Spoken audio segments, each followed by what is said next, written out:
एक छोटा सा गांव था। उस गांव में रामू नाम का एक गरीब बालक रहता था। उसके पास न धन था, न अच्छे वस्त्र, न ही पूजा के लिए महंगे फूल। लेकिन उसके हृदय में भगवान शिव के प्रति अटूट श्रद्धा और विश्वास था। गांव के बाहर एक पुराना सा शिवलिंग था। रामू प्रतिदिन सुबह नदी से एक लोटा जल लाता और पूरे प्रेम से शिवलिंग पर चढ़ा देता। फूल न होने के कारण वह पेड़ से गिरे हुए पत्ते ही श्रद्धा से अर्पित करता और आंखें बंद कर कहता, हे महादेव, मेरे पास देने को कुछ नहीं, बस मेरी भक्ति स्वीकार कीजिए। गांव के कुछ लोग उसका मजाक उड़ाते। वे कहते, अरे रामू, ऐसे सूखे पत्तों से भी भगवान खुश होते हैं क्या?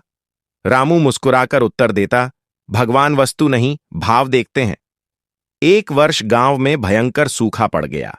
खेत सूख गए, कुएं खाली हो गए और लोग परेशान हो उठे। गांव वालों ने बड़े बड़े यज्ञ किए, ढेर सारे फूल और प्रसाद चढ़ाए, परंतु वर्षा नहीं हुई। तब भी रामू रोज की तरह शिवलिंग के पास गया। उसने हाथ जोड़कर प्रार्थना की, हे भोलेनाथ, यदि मेरी भक्ति सच्ची है तो मेरे गांव को इस संकट से बचा लीजिए। उसकी आंखों से आंसू टपक कर शिवलिंग पर गिर पड़े। उसी क्षण आकाश में काले बादल घिर आए, तेज हवा चलने लगी और थोड़ी ही देर में मूसलाधार वर्षा होने लगी। सूखी धरती फिर से हरी भरी हो उठी। गांव वाले आश्चर्यचकित रह गए। अचानक शिवलिंग के सामने एक दिव्य प्रकाश प्रकट हुआ। उस प्रकाश से भगवान शिव प्रकट हुए और रामू से बोले, बेटा, तुम्हारी सच्ची श्रद्धा और निष्कपट प्रेम ने मुझे प्रसन्न कर दिया। याद रखो, मुझे भक्ति चाहिए, दिखावा नहीं।